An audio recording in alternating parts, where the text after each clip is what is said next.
I hope this tutorial has served as a useful introduction to machine learning methods in R. We discussed how to apply both supervised and unsupervised machine learning models to a publicly available data set.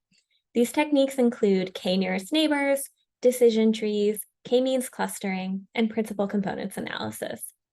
By using these relatively simple tools in a programming language that's already popular among psychology and neuroscience researchers, we're able to make these techniques more easily accessible and applicable to a variety of data sets, research projects, and topics.